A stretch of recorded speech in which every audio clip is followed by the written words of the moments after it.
Hello and welcome to our Tuesday night TIF talk.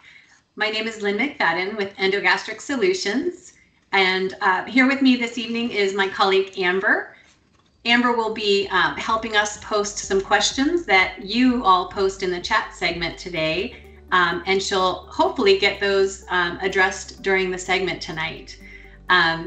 Also with me is, it's our pleasure to welcome our guest physician speaker, Dr. Andrew VanOsdol. And I'd like to just give you a brief bio on Dr. VanOsdol. He is a board certified general surgeon at Monument Health with fellowship training in advanced minimally invasive gastrointestinal surgery. He attended undergraduate and medical school at the University of South Dakota in Vermilion, and completed his general surgery residency at Gunderson Health System in La Crosse, Wisconsin. Dr. VanOsdol remained in Wisconsin after his residency to complete a fellowship in advanced minimally invasive and bariatric surgery, where he received specialty training in minimally invasive surgery with a focus on hernia, anti-reflux, and bariatrics. Dr. VanOsdol is a native of Rapid City who enjoys running, biking, fishing, and playing with his 4 children. Welcome to the TIF Talk this evening, Dr. VanOsdol, and thank you for being here. Yeah, thank you, Lynn. Thank you for having me. You bet. It's our pleasure. So, audience, as you may or may not know, these are live sessions. So we encourage you to post any questions you have about reflux, GERD, and put them in the chat segment. So we'll give those to Dr. VanOsdol to address this evening. And just to, I guess, to kick things off, Dr. VanOsdol, would you like to give us just a definition of what is GERD? Yeah, so GERD is generally, stands for gastroesophageal reflux disease. And basically it's stomach contents that are coming up into the esophagus. Our stomach makes lots of different enzymes and acid, especially, that's meant to break down foods and proteins in foods, which our body is kind of made of. And those enzymes and acid are meant to kind of go down the intestinal tract. And there's supposed to be a valve there that keeps them from coming back up into the esophagus and can even come up into your mouth. And so reflux in general just is any stomach contents, so things actually making it down into your stomach and then coming back up into your esophagus and higher up in the system. Wonderful, thank you. So how do folks know they have reflux? How do they get diagnosed? Yeah, so first off, there's a number of symptoms that tend to be associated with reflux. So often people will notice heartburn. That's kind of the classic symptom that we think of with reflux, and that's really that acid kind of burning the esophagus. But everybody's wired a little bit differently, and in general, the esophagus is kind of this transition zone where it goes from, pain fibers that we can pinpoint, localize, and muscles that we control in our mouth to the rest of our intestinal tract, which really doesn't have those same pain fibers. And so some people feel heartburn, but some people don't. And so there's other sort of symptoms that can be associated with reflux. And that tends to happen, when that reflux actually comes all the way up and can start getting in your mouth. So you can have nighttime regurgitation, chronic cough, even, things like dental erosions from that acid coming up and eating away at your teeth. And then typically, so somebody will present to their doctor with some of those symptoms, and it can have problems like stricturing, so they might have problems swallowing. And then once we get a candidate that we believe has some symptoms that are typical for reflux, then we'll begin a workup process, which is kind of a series of tests that we do just to make sure that that's really what's going on.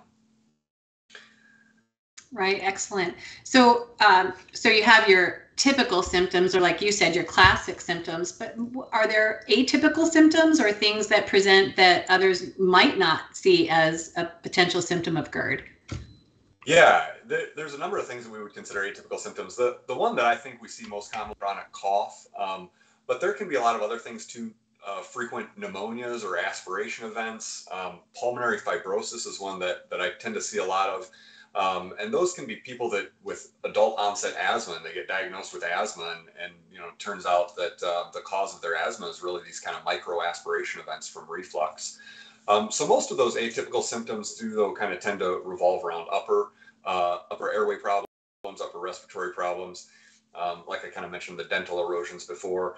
Some of the problems with those atypical symptoms are that they can be caused by lots of different things, and so they can be misdiagnosed. But reflux can cause those things, and oftentimes they tend to be multifactorial too. So maybe somebody does have some component of allergies that's causing their cough, but then it's worsened by reflux. And I always kind of liken it to, poison ivy or any sort of allergy. If you go out for a hike in the woods and you get some scratches on your leg, and then you walk through poison ivy, that's going to be worse because there's these mucosal breaks there. So reflux can even kind of worsen some of these common allergy symptoms or other symptoms that you might have, just causing damage to those surfaces, which then allows other things to get in there easier too. Yeah, that's a great analogy, an easy to understand analogy. And it's really, the message is get evaluated. If you're having symptoms and you're not sure what's causing them, find someone like you to help evaluate and see what's at the root cause. Right. When someone has those symptoms, what are some things to help manage reflux? Yeah, so commonly when somebody presents to their primary care physician, or even if they're just doing a little Google MD, maybe they'll start seeing, okay, maybe reflux is what's going on, and so they'll start by taking a medication like omeprazole or Prilosec, or one of those common forms we call those proton pump inhibitors. Those medications literally block the stomach from making acid, so they don't always stop the reflux from occurring. They just really take the acid out of the reflux. That can really help manage a lot of those symptoms. Most of the time, like heartburn, oftentimes will be improved with that. There's a lot of lifestyle modifications people can do as well. Those would include things like not eating before bedtime. Reflux is really a kind of valve and pressure problem to initially. So anything you can do to reduce pressure in your stomach, that's going to be things like not overeating, avoiding eating before bedtime, not lying down after eating in general, are going to improve your symptoms. Unfortunately, a lot of things that worsen reflux are, I always tell people, they're kind of the best things in life. It's chocolate, caffeine, alcohol, all that we want to eat and do before bedtime really are going to worsen your reflux. So there are a lot of lifestyle modifications that you can do. Propping the head of your bed up a little bit to try to get your head elevated. Those are generally the things that people will start to try on their own before coming in to see their provider, or maybe they go in to see their provider, and that's where most people are going to start. No, that's excellent. Thank you very much for that. So once they have, their lifestyle modifications and medications exhausted, or let's back up first. You did mention PPIs, and a lot of folks are aware of what those are, or proton pump inhibitors. Do you see any long-term issues with staying on a proton pump inhibitor when they choose that option to manage their GERD? That's a great question. That's one that we get a lot. And of course, there's been a lot of information in the lay press in the last few years about proton pump inhibitors. And I did kind of mention that initially, acid, the stomach makes acid, and it makes acid for a reason, right? Our body doesn't just do things to do them for fun. It generally does things for a reason. So that acid that's in our stomach does help. It's kind of your body's first line of defense. Maybe if you eat a bacteria or something that you shouldn't have, it does help your body digest foods and absorb certain vitamins and calcium and things like that. And so there are associations, and this is a little bit of a difficult thing to talk about because it's really hard for us to know for sure with some of these, but there's definitely associations between people being on those medications for a long time and certain other disease processes. So I do think it's important to emphasize that there's no direct cause and effect that's been shown with these, but there's definitely associations. So people that take PPIs for a long period of time, we're talking 5, 10, 15, 20 years, they're at an increased risk of osteoporosis, interestingly, Alzheimer's disease, cardiovascular disease, certain pathogens of the GI tract like C. difficile, colitis, pneumonia, heart attacks. Interestingly, if they have a heart attack, they're also more likely to die from it. But again, it's hard for us to know how much PPIs are really contributing to those things. So there are definitely things to take into account. Alzheimer's is the one that I always use as an example because everybody's scared of Alzheimer's. And it's a relatively rare disease. So, your risk of Alzheimer's if you're on a PPI is twice as high than it would be just for the general population. but it's a relatively low risk in the general population. So that risk in the general population is only about 0.75%. So if you're on a PPI, it's only about 1.5%, meaning that you're still pretty likely to never get Alzheimer's. But certainly if you have a family history of it, or you're worried about it for some other reason, it's something to consider. Yeah, thank you for that. It's some people are very adept at using the internet and figuring those things out on their own and reading a lot about those potential health concerns associated with PPIs. But when they do work for some. But you mentioned one thing that I think was interesting, and maybe you can expand on it a little bit too. You mentioned GERD being an anatomical issue. So can you talk a little bit about that? Some people I think that GERD can just go away on its own. What's the core of that statement? Yeah, so I kind of mentioned, GERD is really a pressure and a valve problem. And so there can be lots of different reasons for people to have maybe increased pressure in their stomach that can force stuff up, or maybe that valve has begun to deteriorate and break down a little bit. The valve that we have that's supposed to be stopping reflux is really meant to be a pressure relief valve. We want things to come up sometimes, right? If you need to belch or vomit, it's very uncomfortable if you can't do those things, right? So we really want to have a pressure relief valve there. And as time goes by, in general, unfortunately, like many other things in our body, that valve does start to deteriorate for various reasons. And so things that, or potentially the stomach can actually be not empty, or maybe weight can contribute to reflux. So increased pressure in the stomach maybe is overcoming a relatively good valve, or maybe it's just a bad valve and there's normal pressures in the stomach. So reflux in general can be caused by different things, and that's part of our kind of workup process in diagnosing out really what's the cause of this person's reflux and how can we then best treat it. Right, thank you. We do have a couple questions coming in. I don't know if you want to pause here, and maybe Amber, if you want to, I think looks like there's about 2 questions that came in so far. So Amber, if you want to take it away. Yeah, we have a few here. So you talked a little bit about the risks of PPIs. Christian asked, can PPIs become less effective over time? And we have another from Haley saying, I've been on PPIs for a while and I don't want to take a pill every day. How should she approach her PCP to see if she's a good candidate for the TIF procedure?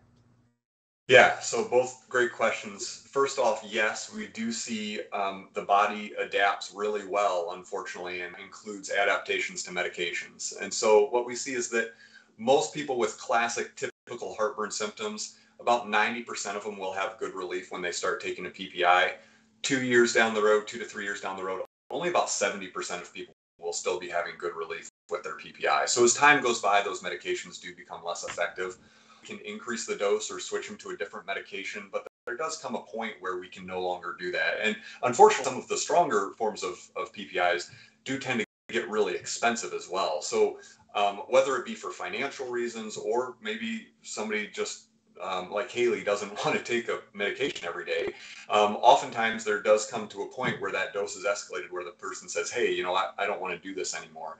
And that's really a great conversation to have with your PCP, or you can directly refer to us. I think that we'll give our clinic contact information at the end of this video, or looking on the TIF website to find somebody who does these procedures as well. But most of the time, you can direct refer to somebody, to an anti-reflux surgeon of some sort as well.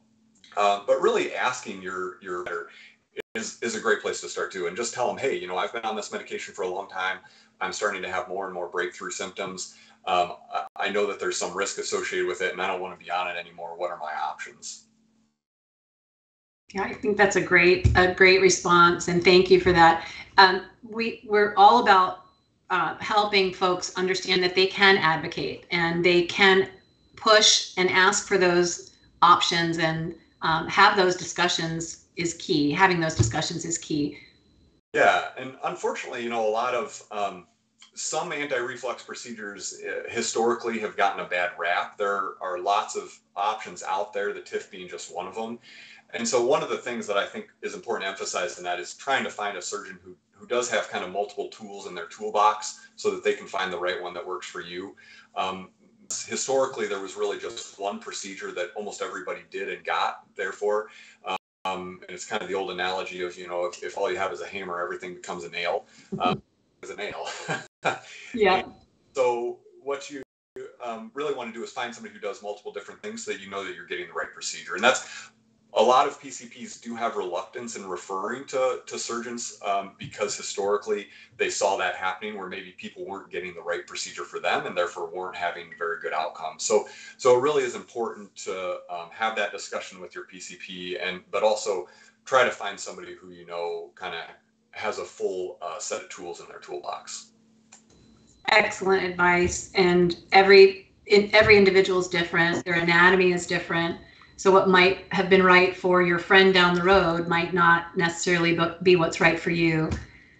Yeah, absolutely. Yeah, so it's excellent advice. And there's a plethora of treatment options out there. So having those discussions, letting your doctor evaluate you, and making those decisions together. Amber, was there another question that you'd like to pose? Yeah, this is a great of those other options. We have a few questions here. So from Matt, is a TIF made out of metal, like the Lynx thing? And then from Jeffrey, I had a Nissen fundoplication 7 years ago, and I've been told it's failed. Is TIF a good option after having a Nissen? Yeah, so those are both great questions. So two of the other options, and there are other ones out there too, but two of the more common ones are the Lynx device and the Nissen fundoplication. There's other forms of fundoplications as well. And the fundoplication is basically, and this is partly how the TIF works. It's really considered a type of fundoplication, but a partial fundoplication. So we're kind of taking the top of the stomach and wrapping it around the base of the esophagus. In a Nissen, it goes all the way 360 degrees around the esophagus. In the TIF or partial fundoplications, it goes part of the way around the esophagus, leaving some kind of natural esophagus there. So first off, the TIF is not made of any metal. It does have a certain type of plastic implant that kind of helps to hold that wrap in place. It's the plastic implants they're called H fasteners. They're kind of like the things that hold your socks together when you buy a new pair of socks. So they literally kind of T-barb out, and so you have one on the stomach side held to one on the esophageal side that's kind of holding that together. Those will often pass through with time, and that's okay. Part of that process creates scarring between the esophagus and the stomach, which holds things in place long term. So those implants are technically kind of permanent, but oftentimes they will pass through with time, and they'll just kind of your bowels and not cause any problems. So it's not metal, it's non-metallic, it is MRI safe, things like that. In somebody that's had a Nissen fundoplication in the past, so that's kind of one of the downsides of the Nissen fundoplication is we do tend to see, a lot of times because that wrap is all the way around, a lot of people will have troubles getting things back up. So we talked about we really want a pressure relief valve, and so oftentimes with the Nissen, the classic story of a failed Nissen is somebody who had it done, had control of their reflux, but wasn't able to belch or vomit until maybe, and on average, it's about 7 years down the road. They'll say, oh yeah, I got food poisoning or I got sick and I actually threw, it was the first time in 7 years I actually threw up. And ever since then I've had reflux again. And so it certainly is an option actually to go back in with the TIF and kind of tighten that valve up. It does depend on kind of what else is going on in your anatomy. Is there any hiatal hernia component? So are things kind of moving up into the chest a little bit, and what else going on there? But that is something that I do very commonly actually, because I find converting somebody from a Nissen is something that's actually somewhat difficult to do. So when we do a Nissen fundoplication, the first time we do it, there's about a 90% chance that we're going to have good success and reflux is going to be controlled. The second time, so if somebody has to have a revised Nissen, it's only about a 70% chance. So kind of like with PPIs failing with time, every time we have to go back in there, things get harder. The TIF allows us to kind of enter a different plane, so to speak, and fix it in a different way. So what we see is really very good results actually with somebody who's had a failed Nissen and then being able to kind of go back in with the TIF and tighten things up a little bit to get their recurrent reflux to go away. That's excellent. Sorry, I might have rambled there a little bit. No, that was a fabulous explanation. And I just want to back up too a little bit. We are hearing a lot of questions about the TIF procedure, and I heard your explanation about it being a partial fundoplication and kind of comparing that to what is often called the gold standard or Nissen. When you talked about that wrap and the variance between the two procedures and the wrap itself, what are you seeing the same outcomes when you compare TIF to a Nissen? What are some of the differences in those potential outcomes? Yeah, so I kind of mentioned the Nissen. I said about 90% of people will have good control of symptoms right away, and I should give a caveat to that. That's in good hands. So one of the downsides of the Nissen is that it's very much an art. There's little objectivity to it, and so it's very surgeon dependent as to what kind of outcomes you have. Unfortunately, getting it not too tight, not too loose, it can be hard. It's kind of like the Goldilocks and the Three Bears. You really want to get it perfect, and if you err on one side or the other, you're going to have problems. Too tight, obviously, people can't get stuff down. They can't get anything back up. Too loose, and they're going to be having reflux again. So unfortunately, that percent number is with somebody who does a lot of Nissens. Okay, so I should give that caveat first. One of the advantages of the TIF is that it's a little bit more objective in how it's performed, giving us a little bit more standardized outcomes. And so what we see is probably closer to 80 to 90% of people symptom-free and off their PPIs, TIF, and that's pretty consistent though across the board. So even if you have a surgeon who hasn't done as many of them or doesn't do them as frequently, they're still going to have pretty consistent outcomes because the procedure itself is a lot more objective. And then the other thing is with that Nissen, I kind of mentioned, a lot of people, and depending on what study you read, it's probably 70 to 80% of people can't belch or vomit after the Nissen fundoplication, whereas with the TIF, the vast majority of people don't have any problems belching or vomiting afterwards. So part of that consistency is being able to get it kind of not too tight but not too loose to where we're going to have good control of symptoms without causing any unwanted side effects. Yeah, thank you. And you brought up a great point. It's really, that repetitiveness and that skill set that's developed over time, and it's going to depend on, your surgeon and their how many they've done. And there can be that variance that you just don't know. So I love that you touched on the reproducibility of the TIF and that the dependability of that too.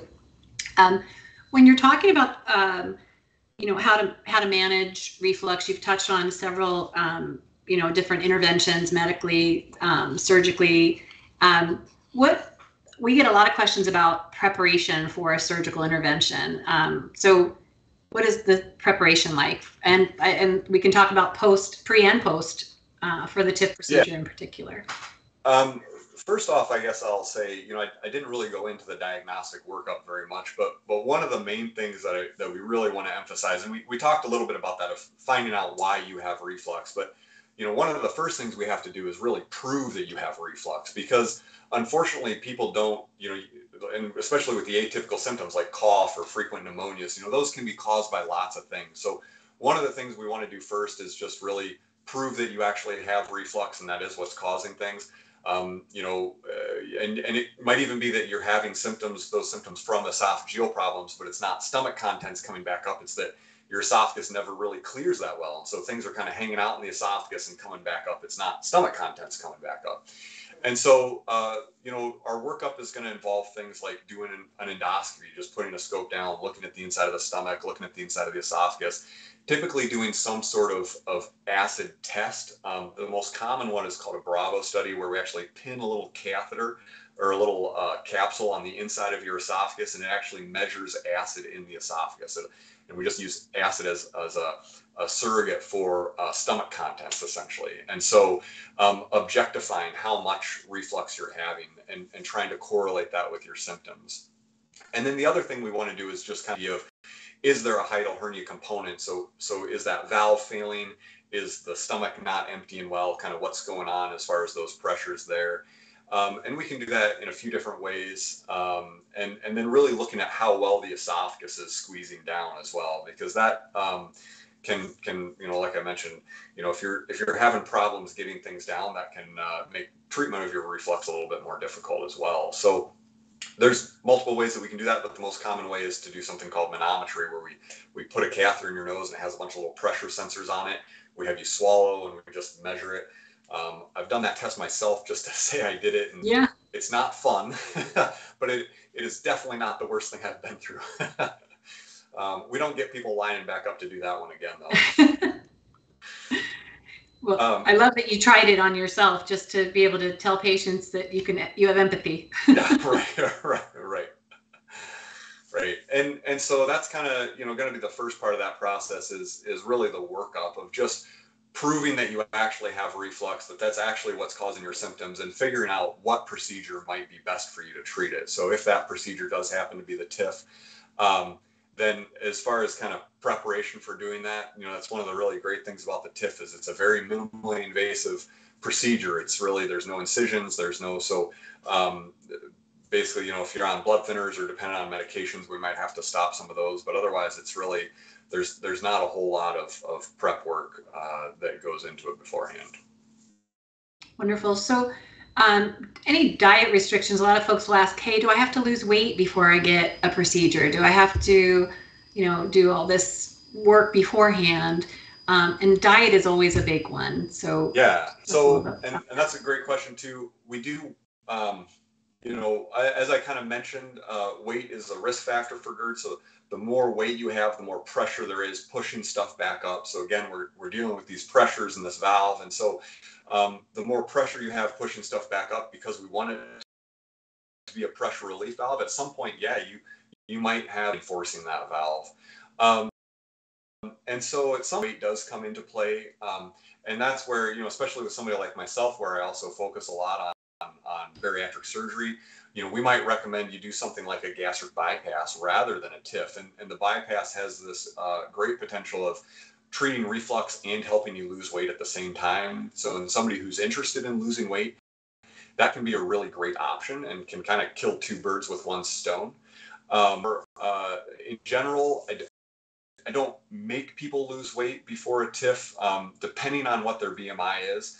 But I definitely have that discussion with everybody, especially as their BMI tends to get over about 35 is where we kind of start saying, hey, this might not be the right thing for you, and you really should be considering doing a bypass.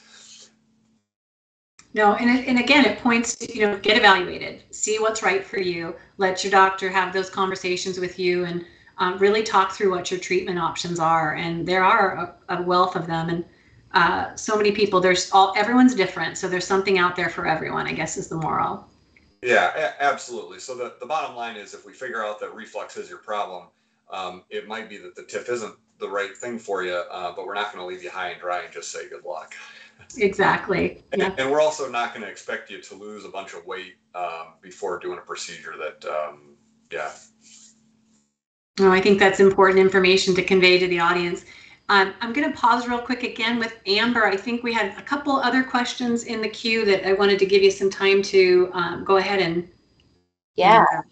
So we have 3 questions here. I'll try and say them quickly. So greetings from Texas. My wife has GERD and has to miss out on things like barbecue and Mexican food. Can the TIF procedure help to eat fun foods again? We have another one. My wife's a teacher. Her ENT says that GERD is being caused by having to push her words out and talking loud through a face mask all day. Her PPI drugs that he put her on aren't working. What would you suggest? Yeah, so first off, that's a great, thing that's about quality of life. So it's really rare to have a patient in the office where, they've got pulmonary fibrosis or they're having these recurrent pneumonias, and I say, hey, you need to do this to save your life.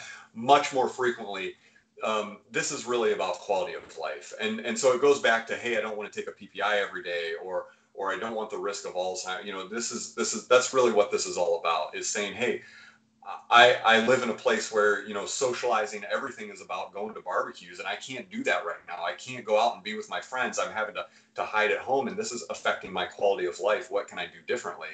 And that is a great time to consider doing something like this or some sort of anti-reflux procedure where it's going to allow you to be able to go and enjoy a barbecue again and enjoy a dinner and potentially a drink with your friends and not be miserable for the next couple of days.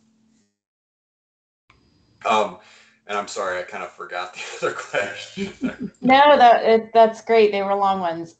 So my wife's a teacher. Her ENT says that her GERD is being caused by speaking loudly through a mask, and her PPI drugs are no longer working. What would you suggest? So same thing there. So I mean, one option is to not be a teacher anymore. Obviously, that's not a great option. So it's about quality of life. So if she wants to be able to keep her job. And if they think that that's a big part of the reflux is having to yell, which really increases the intra-abdominal pressure and can push, you're pushing everything up essentially. Something like a TIF or an anti-reflux procedure can really improve quality of life if the medications aren't helping anymore. Yeah. Thank you for those, Amber, and thank you, doctor, for those explanations. We hear that so much, quality of life. I can't participate in family activities. I can't play with my grandkids. I can't bend over and tie my shoe or lay down at night without refluxing. So absolutely, when you do get some kind of intervention, no doubt your quality of life improves. And we hear it so often from folks who have had a procedure like the TIF procedure done, and they sing it from the rooftops that they wish they did it sooner. It's excellent advice. Thank you. And I'll say too, along that line, I hear so frequently people have maybe been putting up with something, so long. This is like the old frog in boiling pot of water analogy, where if you put a frog in a boiling pot of water, it'll jump back out. If you put him in water and boil it, he'll boil to death. And so many people, because reflux is a progressive disease, meaning that it kind of slowly comes on with time and slowly gets worse, they do tend to just kind of go, oh, this is, I'm getting older, this is my life now. And they kind of just say, well, there's nothing I can do about this. And they almost get used to or naturalize a lot of symptoms. And then all of a sudden those symptoms go away and they go, wow, my quality of life is so much better. How much this bothered me or how often I was waking up at night or whatever. And I sleep so much better now. So it is kind of fun to see that. Yeah, absolutely. It's, you're helping and they got the help they needed. And really when we do these talks and we do educations like this, and it's to help people understand there are options out there. You don't have to live miserably. And maybe the advice you were given 5 years ago, there could be new treatment options that have entered the picture that might be ideal for you. So to consistently advocate for yourself and keep talking to your doctor about your symptoms and the disease, and hopefully eventually get to somebody like you to get some help and intervention. Are you hearing those comments from your patients, Dr. VanOsdol? Those quality of life statements when you see them after the TIF procedure? Oh yeah, absolutely. And I think probably the one that I hear the most or that surprises people the most is how much better they sleep. I think that a lot of people don't realize kind of how much that's bothering them at night, and they just kind of maybe they don't even wake up. Sometimes it's their spouse that comments on it. It's not. But that's the one that I hear most commonly is, did you give me something to help me sleep? I sleep so much better. That's excellent. We love to hear those things, and very common feedback. I sleep better. I do more. I want to exercise now. I want to live my life. I've reclaimed my life reflux free, and I'm living a happier life now. So thank you for sharing that. We didn't talk too much about recovery, but I do want to pause for a sec and just see, Amber, do we have any other questions you might want to toss in here now? Yeah, we do have two more. Thank you, Lynn. So Romy asked, I was diagnosed with antral gastritis with the endoscopy. I'm being pretty strict with the diet and taking medicines, but I have symptoms such as burning sensation in stomach and chest, and it also dries out my mouth. Any guidance for this? Yeah, so antral gastritis is something that's kind of non-specific, so hard to really go off of entirely, but pretty common for us to see, and can be caused by lots of things. So just kind of off the bat, it's hard for me to give really solid advice as to what to do next, but I would just say kind of making sure that a thorough workup was done, seeing how much reflux is contributing. And that is something where, maybe there is some component of bile coming back up, or maybe the stomach not emptying well, and that's part of that irritation, and that could be contributing to some of that reflux. So it kind of sounds to me like a little bit more workup needs to be done before really teasing that out. And there's a number of things, you know, which we haven't really touched on, and that are, you know, related to reflux. And so gastroparesis, the stomach not emptying well, is a common one to see with people that have gastritis. And that is where, you know, sometimes you'll read on the internet, and so sometimes I get this question of, you know, well, I read that lemon juice or apple cider vinegar can help reflux. And that is actually true in people that have gastric emptying problems, because acid is actually a stimulant for your stomach to empty. So in those people, they might notice they take PPIs, and now their stomach isn't making acid, and so their reflux has actually been worse.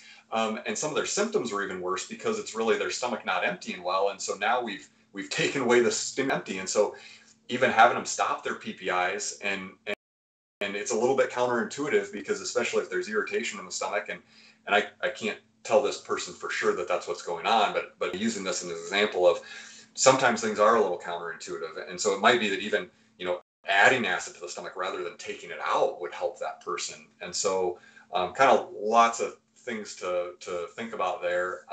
And it sounds like just a little bit more workup might need to be done. Excellent. Thank you. Amber, was there another one? Good. Yeah, we do have one more. So can I still get the TIF procedure if I have Barrett's esophagus?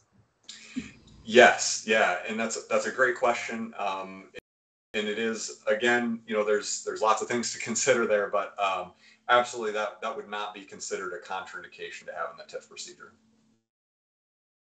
Excellent. Thank you. In fact, yeah, that would be a reason to consider doing it. You know, in somebody who has Barrett's esophagus, that's definitely a reason where you kind of say, okay, I know that my risk of esophageal cancer is higher, and I want to do everything I can to stop reflux from occurring. Remembering that, you know, PPIs are really not stopping reflux from occurring. They're just taking the acid out of it. So there's still other carcinogenic things in the stomach. And so just while a PPI can help reduce that risk, you know, really what we want to do is stop the reflux from occurring, not just take the acid out of it. So that's, you know, somebody that has Barrett's esophagus, that's absolutely a reason to consider doing something a little bit more aggressive to stop your reflux. Yeah. Thank you for that, doctor. And why is that? Maybe talk to us a little bit about the potential progression, the disease progression, if it's not managed or caught early on and managed with medications or otherwise. Yeah. So I don't know if you want the long answer or the short answer on this, but I'll give you the long Okay. So, you know, Barrett's esophagus is really what we call metaplasia. So metaplasia is a fancy word that means normal cells in an abnormal location. And so in this case, it's actually intestinal cells that are in the esophagus. And it's not that those intestinal cells have migrated up into the esophagus. It's that the esophageal cells start to morph into intestinal type of cells. So the most common form of esophageal cancer in this country, this adenocarcinoma, is related to this morphing process where acid and digestive enzymes are coming up and damaging the esophagus. And those esophageal cells aren't really made to deal with acid and digestive enzymes. So they'll start to morph into intestinal type of cells that are better able to deal with acid and digestive enzymes. So that's the first step in that process, is that intestinal metaplasia or Barrett's esophagus. So once we start seeing that occurring, we know that person has about a 25 to 30 times higher risk of esophageal cancer. Now, like anything, we can give numbers in different ways, and it sounds really scary when we say that, because esophageal cancer is a really, really rare cancer, which is a good thing because it's a bad one to get. It's almost universally fatal within 6 months, or it's got about a 6-month life expectancy. So it's definitely one that you don't want to have.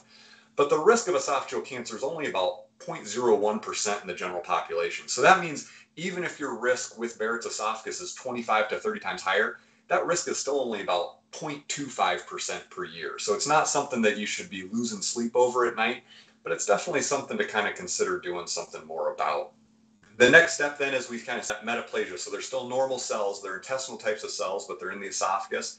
As we continue to see damage occurring, that'll start to actually turn into dysplasia. And dysplasia is that truly precancerous change, where those are the cells that if given enough time will turn into cancer. And that's when your risk of esophageal cancer really starts to go up, and we really start to get a lot more aggressive in saying, okay, we need to get rid of those cells. We need to do something about this. And so, and then from dysplasia, obviously, it eventually turns into cancer. Gotcha. Yeah, we're asked about that correlation often, and a lot of times you find that patients aren't aware. They don't realize that the disease can progress. It doesn't always, but it can. Again, pointing back to the same thing we were stressing earlier about early detection, early cure, and getting evaluated to find out what's going on and what can be done about it interventionally. So thank you for that. Let's talk a little bit about recovery. That's always a big question on these talks and in general. What's recovery like after the TIF procedure or anti-reflux procedure? Yeah, so in general with the TIF procedure, if we're able to do it all through the mouth, the recovery is really fairly simple. The biggest complaint that I hear from patients is just really a sore throat. It does kind of hurt to swallow for a couple of days. And that's partly just because we're sticking this device down their mouth, and it does really irritate their esophagus. But in general, there's going to be some swelling in there. So I kind of always tell people, even if I get everything perfect, there's going to be some swelling initially. So it's going to be a little bit tight for the first couple of weeks. So generally we'll have people on kind of a liquid only diet for about a week. And then I'll tell them they can have kind of mushy foods for a week after. And then after a couple of weeks, they can go back on really just regular foods. And that's really just a comfort thing. Most people are going to find it just more tolerable to kind of stick with liquids. The big thing there, of course, as a weight loss guy, is making sure you're getting enough protein to maintain your muscle mass. People losing weight or losing the wrong weight during that time. So, protein smoothies, berry smoothies, things like that. Any way that you can kind of get protein in a liquid form is really important, especially here in the Midwest. People tend to think if they can't eat solid foods, they can't eat meat. There's no protein involved in their diet. So really making sure that they're getting protein still in some way. No, that's great advice. And thank you for that. Amber, I'll ask you if there are any other questions to close us out, and then I'll let you say a few closing words to Dr. VanOsdol. Yeah, so I would like to hear a little bit more about those mushy foods. Do you have any recommendations for maybe what you tell your patients for recipes after the TIF procedure? Yeah, so first off, I love berry smoothies, and so I tell them, get some vanilla protein powder or whatever financial budget and taste, and making protein berry smoothies is, I think, a great option. You can even add some, flaxseed to get some fiber in there and things like that. You can also even, so in that kind of second week, doing things like, mashed sweet potatoes or even mashed potatoes, yogurt, especially Greek yogurt. That's a great kind of high protein food as well. But really anything that's kind of been, through a blender essentially is gonna be something that'll probably be okay. Excellent. Now I'm hungry all of a sudden. I wonder why. How about anything else, Amber? No, I think we've got all the questions in the chat. Awesome. Well, thank you for helping with those. Dr. VanOsdol, in closing, we always like for our physician speakers to have an opportunity to talk a little bit about themselves, their practice, and what I would say, what's the best advice you would give someone who may have this disease and they're reluctant to take the next steps? Yeah, I really think best advice to give is kind of what I already said, and just trying to find somebody who has multiple tools in the toolbox. Personally, of course, I'm biased. I always tell people I'm a surgeon, so that affects my worldview. But finding somebody who especially has that kind of weight loss component too, because unfortunately that is, it's a lot of patients that we see that come in for really in the long run, a weight loss operation is going to be maybe a better fit for them. And so making sure that you find somebody that kind of has a full armamentarium or full set of tools in their toolbox, or at least is going to be able to get you to the right person. So often it is the case where maybe it's not, maybe they don't do weight loss surgery too, but they have a partner that does or something like that. But just making sure that they're going to be trying to do the right thing for you and get you to the right person that you need to be going to. Absolutely talk to your primary care doctors, because they're the ones who really are going to be able to tell you who to go to and who not to go to, and kind of help along in that process. And just, you know, kind of trying to talk to your doctor about them. You've mentioned that, I feel like, a couple of times here. But the internet's not always the best source of you know, for reflux or for medical opinions in general. It's fine to talk to people, and it's good to talk to people that have had this done, and you can often find communities on Facebook or whatever social platform you use to try to talk to people that have had things done, but you do have to kind of take things with a grain of salt too. And so just getting lots of different opinions, I think, is a good idea. Yeah, it's great advice. We all know Google MD, trust but verify, right? Right. Thank you for that. And how about tell folks how they can find you? I know we have your contact information up on the screen, but if you want to close out telling us a little bit about your practice and who they might talk to when they call or anything like that. Yeah, so I'm obviously in Spearfish, South Dakota. Because we're in kind of a rural part of the world, we do end up getting patients from a long ways away. So we've had patients from up to 400 to 500 miles away, and so we do really try to do a good job. We actually have a program coordinator, Becky is her name. She does a great job of kind of recognizing if somebody lives further away and trying to get them set up so that we can do kind of a clinic visit and diagnostic testing all at the same time. Telehealth has really made a lot of that easier too, so we can do visits over the phone with people and get a little bit of an introduction that way to make sure that we're going to kind of maximize their time and efficiency, so they're not having to come to our clinic for multiple different things. So if you call the number that's there on the screen, Becky is the one that you're going to get. If she doesn't answer right away, just leave a message. She's very good at calling you, and she really is the brains behind our organization. She keeps everything in line and does a great job of making sure that people are where they need to be at the right time and in the best way possible for them. That's awesome. Well, definitely folks online tonight, if you're in Spearfish, South Dakota, give Dr. VanOsdol a call and chat with Becky. And how fortunate you are to have a Becky. Not everyone has that. Yeah. And oh, yes. It's a great benefit to the patients. They kind of have a navigator to help them get through some of those often hurdles or barriers to care. So thank you for pointing that out. And Becky, if you're watching, thank you for all you're doing behind the scenes. And thank you to Dr. VanOsdol. We just love having you on tonight and sharing your expertise. And Amber, thank you for your help with the questions. I wanted the folks tonight on the live segment tonight to know too that there's a website called GERDhelp.com, and there's a physician finder tool on there. So if you're out of that Spearfish, South Dakota, or how many miles did you say your catchment area is? If you're out of that thousands of miles away, you can go to GERDhelp.com and you can search by zip code or state. There's a physician finder in the upper right-hand corner in bright orange, so you can go there. Also on GERDhelp.com, you can download. There's instructions on downloading a mobile app that we find is super helpful for folks who struggle with reflux. It's loaded with articles and information, and it really helps you just diary your GERD journey and helps you kind of recount your days and how you've been struggling, and helps having those conversations with your docs when you do go in for those visits. Could be your PCP, your specialist, whatever doctor you're seeing, talk to them about your reflux, put it on their radar, let them know you're struggling. So feel free to download that up. And as always, we do these every Tuesday, so you're welcome to tune in again. And want to thank everybody for joining. And again, thank you for your time, Dr. VanOsdol. Yeah, thank you. Thanks for having me. You bet. It's our pleasure. Thanks, Amber. Good night, everyone.